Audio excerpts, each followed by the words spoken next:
एक लड़की अपने मामा के घर गई रहती है। दिन होता है 20 अक्टूबर, रविवार का,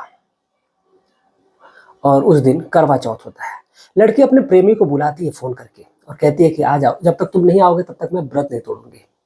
अब लड़का, जो कि अपने पिता के पास सोया होता है, वहां से उठता है और लगभग 10 किलोमीटर की दूरी को साइकिल से तय करता है और तय करके पहुंच जाता है लड़की के मामा के घर। लड़की के मामा घर पहुंच करके वो उस लड़की का व्रत तुड़वाता है और व्रत तुड़वाने के बाद से दोनों बैठ करके आपस में प्रेम की बातें कर रहे थे। इधर जो लड़की की माँ है वो अपने घर पे होती है।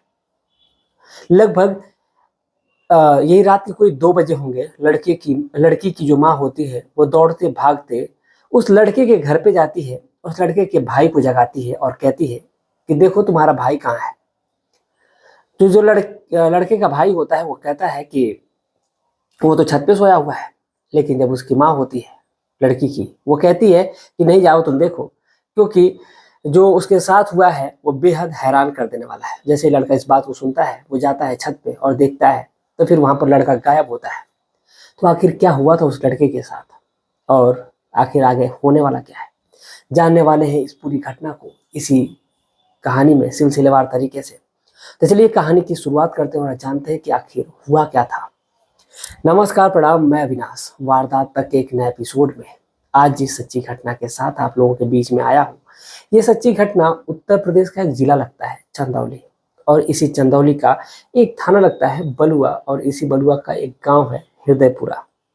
हृदयपुरा गांव में रहने वाला एक परिवार होता है, जिस परिवार के जो मुखिया होते हैं जिनका नाम राम श्रृंगार होता है। जो राम श्रृंगार जी होते हैं वो सीआरपीएफ के जवान होते हैं और उसी में बतौर एसआई के पोस्ट पे नियुक्त होते हैं। और जो एसआई के पोस्ट पे जब वो नियुक्त होते हैं और जब वो उनके 2 बेटे होते हैं। एक के बेटे का नाम नीरज होता है जिसकी उम्र 20 साल, और दूसरा बेटा जिसका नाम सूरज होता है उसकी उम्र 17 साल। उनकी पत्नी जिनका नाम सुशीला होता है। ये पति पत्नी और 2 बेटों के साथ इनका जो परिवार था बहुत ही ज़्यादा सुखी होता है, बहुत ही ज़्यादा खुशमय होता है। लड़का जो कि 12वीं का छात्र होता है और अपने परिवार में सबसे छोटा होता है। छोटा होने के नाते जो लड़के की जो माँ है वो उसको बहुत ज़्यादा दुलार प्यार किया करती थी और बताया करती थी कि तुमको पढ़ना है और पढ़ने के बाद जो भी करना होगा तुम करते रहना, लेकिन पढ़ाई को अपनी जारी रखना और ज़्यादा इधर उधर लड़ाई झगड़ों में मत पड़ना। लेकिन जो सूरज है वो कहाँ मानने वाला था। वो लड़ाई झगड़ों तो नहीं किया, लेकिन उसने जो किया वो वाकई अपने आप में गजब का था। दरअसल जो सूरज होता है, सूरज प्रतिदिन स्कूल जाया करता था, स्कूल से आया करता था, और इसी दौरान उसकी मुलाकात एक लड़की से हो जाती है, जिस लड़की का नाम पूजा होता है। पूजा, जिसकी उम्र यही कोई 18 साल के करीब रही होगी, वो उसकी एक क्लास की जूनियर होती है। अब इधर जो पूजा है और जो सूरज है, इन दोनों की आंखें चार होती हैं। दोनों एक दूसरे से बात करना तो चाहते हैं, लेकिन एक दूसरे से बात करते नहीं हैं। ऐसे ही वक्त कटता रहता है। कुछ समय जब बीतता है, लगभग देखते ही देखते 1 महीने का समय गुजर जाता है। तो जो सूरज है एक दिन हिम्मत करता है और हिम्मत करने के बाद कहता है पूजा से कि मैं तुम्हें पसंद करता हूँ। अब जैसे पूजा इस बात को सुनती है तो थोड़ा सा उसको अजीब सा लगता है, लेकिन वो भी कहती है कि मैं भी तुम्हें चाहती थी, लेकिन मेरी हिम्मत नहीं हुई कि मैं तुमसे कहूँ। अब इस वजह से सूरज कहता है कि चलो ठीक है। और सूरज जो है वो कहता है कि तुम अपना नंबर दे दो, और जो पूजा होती है वो कहती है कि ठीक है। लेकिन पूजा नंबर तो दे देती है और कहती है कि ये मेरा नंबर नहीं है, बल्कि मेरी माँ का नंबर है, मेरे पास फ़ोन नहीं है, तुम अपने नंबर से मिस कॉल कर दो, मैं जब जाऊँगी तो कॉल कर दूँगी। अब जैसे ही सूरज इस बात को सुनता है वो कहता है कि ठीक है। अब वो पूजा का नंबर पे लेता है और उस पर मिस कॉल कर देता है। अब मिस कॉल तो हो जाता है, पूजा के अंदर बेचैनी थी। पूजा घर पे जाती है और घर पे जा करके देखती है कि मिस कॉल आया हुआ है।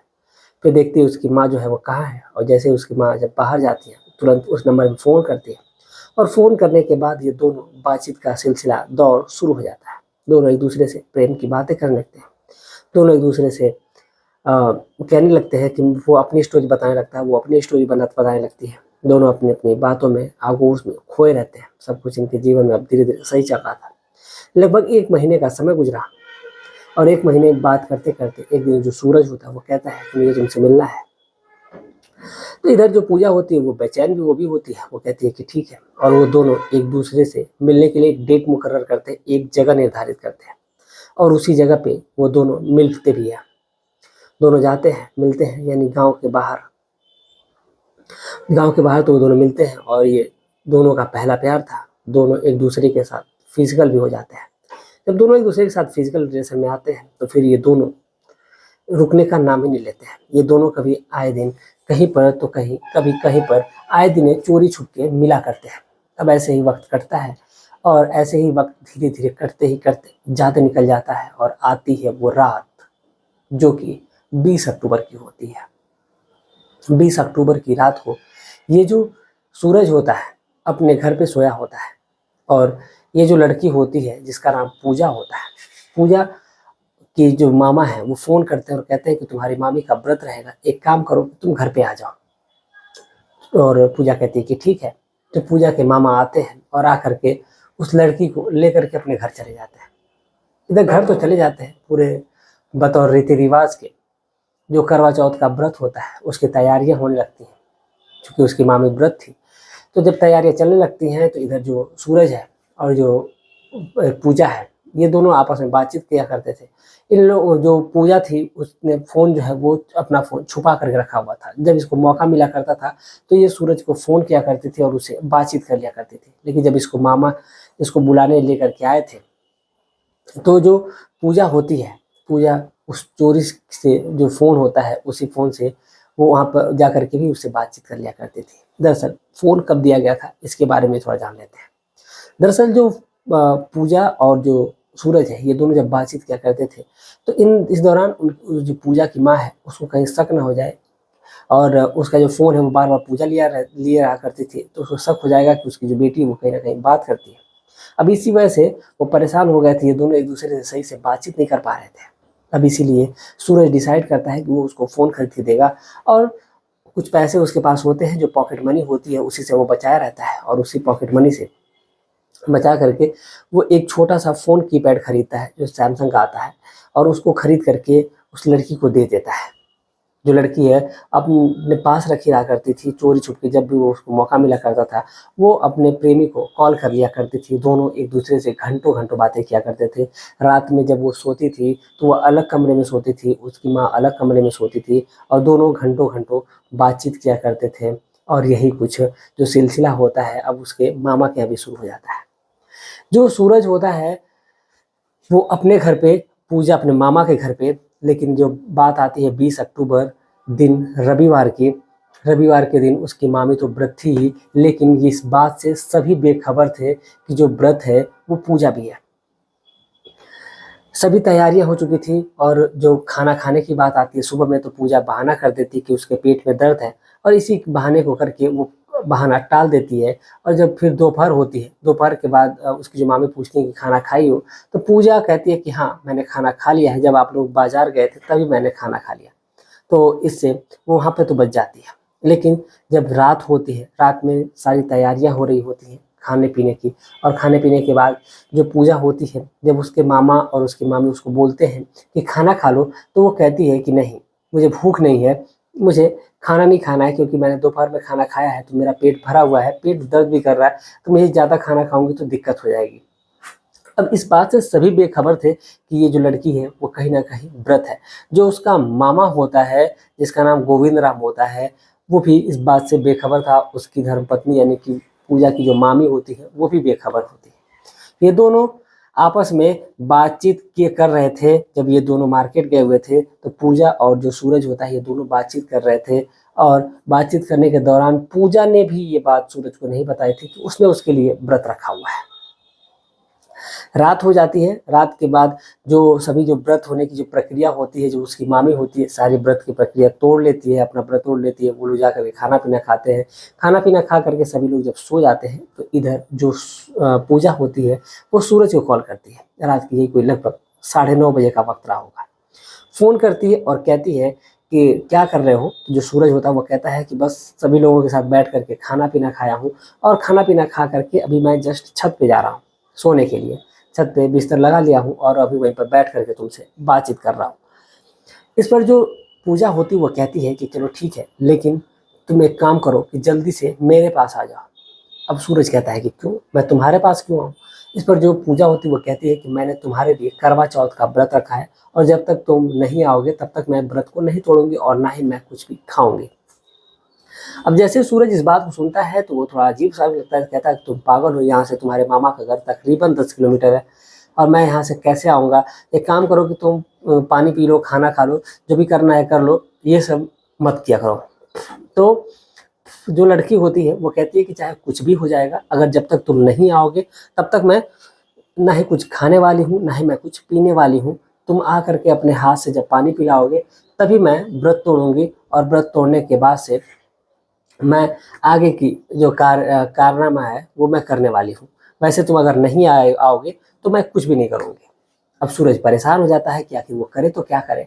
अब इसीलिए वो कहता है अच्छा ठीक है, तुम रुको, मैं कुछ ना कुछ व्यवस्था करता हूँ, कुछ ना कुछ इंतजामात करता हूँ। अब इसीलिए जो पूजा है वो कहती है कि ठीक है, और सूरज धीरे धीरे छत पे पैर दबा करके उतरता है और सभी लोग नीचे सोए होते हैं, लेकिन लड़के की सूरज के जो पिताजी होते हैं, राम श्रृंगार जी, वो सोए होते हैं नीचे। उन जो इसका भाई होता है सूरज का, नीरज, वो भी नीचे ही सोया होता है। बस ये सूरज जो सोने के लिए छत पे गया रहता है, क्योंकि उसको सोना इसलिए भी था छत पे क्योंकि वो ताकि आराम से वो पूजा से बातचीत कर सके। अब इधर जो चोरी से उतरता है, उतरने के बाद वो साइकिल उठाता है और उठाकर सीधा पूजा के घर के पास पहुंच जाता है। 10 किलोमीटर का सफर तय करता है और पहुंच करके साइकिल को एक जगह छुपा देता है और धीरे धीरे किसी भी रास्ते से वो चढ़ जाता है छत पे। और छत पे जो बैठ करके पूजा जो है वो इंतजार कर रही थी, उसी का इंतजार कर रही थी। सारे सामान जो वो ली हुई थी और सभी लोग घर के जो सदस्य थे सभी लोग सोए हुए थे। और जो पूजा है और जो सूरज है जब एक दूसरे से मिलते हैं दोनों एक दूसरे के गले लग जाते हैं। उसके बाद जो कार्रवाई हो आगे की, यानी कि जो काम होता है करने का करवा चौथ में, वो पूजा करना शुरू कर देती है। चांद को देख करके अपने फ्यूचर वाले पति को देखती है, यानी कि अपने पति सूरज को देखती है और देख करके अपना व्रत तोड़ती है। सूरज उसको पानी पिलाता है और पानी पिला करके उसका व्रत तोड़वा देता है। अब ये सारा काम हो जाने के बाद से अब जो सूरज ये लड़की है जो पूजा, इसको अपने कमरे में लेकर के जाती है और लेकर अपने कमरे में जाती है सूरज को और दरवाज़ा बंद कर लेती है। दोनों एक दूसरे से बातचीत करने लगते हैं। बातचीत करते करते ये दोनों एक दूसरे के आगोश में खो जाते हैं और ये दोनों एक दूसरे के साथ अब शारीरिक संबंध बनाने लगते हैं। इधर ये दोनों आपस में एक दूसरे के साथ शारीरिक संबंध बना रहे हैं, सब कुछ इनके जीवन में सही चल रहा है, सब कुछ बढ़िया चल रहा है। अब इधर उस टाइम पे ये दोनों एक दूसरे की दुनिया में खोए हुए थे। अब ये दोनों तो यहाँ पे एक दूसरे की दुनिया में खो जाते हैं। अब चलते हैं, बात करते हैं सूरज के घर की। सूरज के घर पे सूरज के पिताजी सोए होते हैं, उसका भाई सोया होता है। तब तक जो पूजा की माँ है वो सूरज के घर पे आती है और कहती है कि तुम्हारा भाई कहाँ है। अब जैसे ही सूरज को पूछती है वो पूजा की माँ नीरज की, तो नीरज कहता है आंटी बात क्या है, वो तो छत पे सोया हुआ है। तो वो कहती है कि नहीं, तुम्हारा भाई छत पे नहीं सोया हुआ है, जाकर पहले देख करके आओ कि आखिर वो छत पे है या भी नहीं है। अब जैसे ही नीरज इस बात को सुनता है वो छत पे जाता है और जाकर देखता है तो वो कहता है कि यहाँ तो छत पे नहीं है वो। तो पूछता है कि आखिर बात क्या आंटी, बात तो बताइए। तो जो इसकी माँ होती है गायत्री, पूजा की जो माँ होती है गायत्री, गायत्री कहती है कि जल्दी से बाइक निकालो और मेरे साथ चलो मेरे मायके। अब जो राम श्रृंगार जी होते हैं उनको ये नहीं समझ में आता है कि आखिर बात क्या है, माजरा क्या है, और नीरज को भी नहीं समझ में आता है कि आखिर माजरा क्या है, सूरज गया कहाँ है, आखिर ये मुझे अपने घर क्यों लेकर के जा रही है। अब इसी वजह से दोनों परेशान है कि आखिर ये बात क्या है, माजरा क्या है। लेकिन अब वो कहते चलो ठीक है, मैं रास्ते में सारी बातें बताऊंगी, पहले जल्दी से मेरे मायके चलो। सॉरी, जो वो मायके जाती है रास्ते में बताती है कि तुम्हारा बेटा जो है वो मेरी बेटी से मिलने के लिए मेरे मायके चला गया है और वहाँ पर उसको बहुत ज़्यादा बुरा मार दिया गया है, वो घायल है। अब जल्दी जल्दी में ये लोग आनन फानन वहाँ पहुँचते हैं और पहुँचने के बाद से जब देखते हैं कि वहाँ पर लगभग सैकड़ों लोगों की भीड़ होती है और भीड़ में और भी लोग, वहीं पर जो सूरज होता है उसको सुलाया गया रहता है और सूरज सब जब देखते हैं तब तक वहाँ पर मौके पर पुलिस भी होती है और जब पुलिस को देखते हैं सभी लोग सन्न रह जाते हैं कि आखिर ये माजरा क्या है। अब वहाँ पर जो लड़की की माँ है यानी कि गायत्री है वो पहुँचती है, सूरज का भाई पहुँचता है, सूरज का पिता पहुँचता है जो सीआरपीएफ का जवान होता है। वो कहता है कि आखिर बात क्या है। तो पता चलता है कि जो सूरज है वो उसको पुलिस वाले अब ले करके जाने लगते हैं, उसको हॉस्पिटल भागा जाता है क्योंकि सूरज को परिवार वालों ने बहुत ही ज़्यादा मार दिया था और मारने के बाद से वो एकदम लहूलुहान हालत में था, ऐसा लग रहा था कि अब वो बचेगा ही नहीं। अब इसीलिए जो सूरज है, सूरज को लेकर के वो लोग जाते हैं हॉस्पिटल, लेकिन हॉस्पिटल जाते टाइम ही जो उसकी रास्ते में ही मौत हो जाती है। जब वो हॉस्पिटल पहुँचता है सरकारी अस्पताल में, तो उसका डॉक्टर जो है उसे मृत घोषित कर देते हैं। अब जैसे ही उसको मृत घोषित कर दिया जाता है, पूछा जाता है कि आखिर ये हुआ कैसे, आखिर ये किया किसने? तो पता चलती है जो इसके मामा हैं पूजा के, गोविंद राम, उनसे बातचीत की जाती है। वो कहते हैं कि जब मैं रात को हम लोग सोए हुए थे, तो मैं उठा वॉशरूम जाने के लिए, तब तक मेरे कानों में कुछ आवाज़ आई पूजा के कमरे से। तो मुझे लगा कि कोई बात कर रहा है, लड़का और लड़की। ये मैं जब उनके कमरे के पास जाता हूँ, तो जब जैसे ही दरवाजे को झटका देकर जब खोलता हूँ, तो देखता हूँ कि ये दोनों आपस में शारीरिक संबंध बनाए थे, निर्वस्त अवस्था में थे। मैं खुद पे कंट्रोल नहीं कर पाया और आस-पड़ोस के जो बगल में कमरे में मेरे सोए हुए थे, सभी लोग जग जाते हैं और सभी लोग मिल कर के इसको बहुत ही बुरा मार देते हैं। उसी के बयान के आधार पर गोविंद राम को और गोविंद राम के पिता यानी कि रामचरण को पुलिस अरेस्ट कर लेती है और अरेस्ट करने के बाद उनको जेल की सलाखों के पीछे डाल देती है। लेकिन यहाँ पर जो ये राम श्रृंगार जी होते हैं, जो कि श्रीनगर में बतौर सीआरपीएफ में डीजीएसआई के पद पे तैनात होते हैं, वो अपने बेटे के लिए न्याय की गुहार लगा रहे हैं कि आखिर उनका लड़का अगर गया था तो ठीक है, उसको समझा देते, बुझा देते, या फिर उसको थोड़ा बहुत मार लेते, पीट लेते। अब उसको जान से मारने की क्या ज़रूरत थी? जान से मारने का अधिकार उन्हें किसने दे दिया? अब इसी बात को लेकर के बहस है और आखिर अब आगे होगा क्या, ये तो अब समय बताएगा। तो चलिए, आखिर आगे जो प्रोसेस होगा वो बताया जाएगा। फिलहाल जो दोनों अपराधी कहेंगे, दोनों जेल की सलाखों के पीछे हैं। पूजा अपने घर पे है, पूजा भी एकदम सदमे में है, सदमे से वो बाहर निकल नहीं पा रही है, उभर नहीं पा रही है। तो ये एक लड़का जो कि अपनी प्रेमिका से मिलने गया था और वो इस दुनिया को ही छोड़ कर के चला गया। कहीं न कहीं ये पूरा माजरा ही गड़बड़ हो जाता है, पूरा सब कुछ बर्बाद हो जाता है। तो ये थी आज की पूरी कहानी। इस पूरे घटनाक्रम को सुनाने का उद्देश्य किसी की भावनाओं को ठेस पहुँचाना नहीं है, बल्कि आपको जागरूक करना है, आपको सचेत करना है। आप जहाँ भी रहें स्वस्थ रहें, सुरक्षित रहें, अपना ख़्याल रखें, अपने परिवार का ख़्याल रखें और ख़ास तौर से अपने बच्चों का ध्यान रखें कि उनकी संगत कैसी है, वो कहाँ जा रहे हैं, क्या कर रहे हैं, किससे मिल रहे हैं। इन तमाम बातों का ध्यान रखें। मिलते हैं एक और सच्ची घटना के साथ, तब तक के लिए जय हिंद, जय भारत।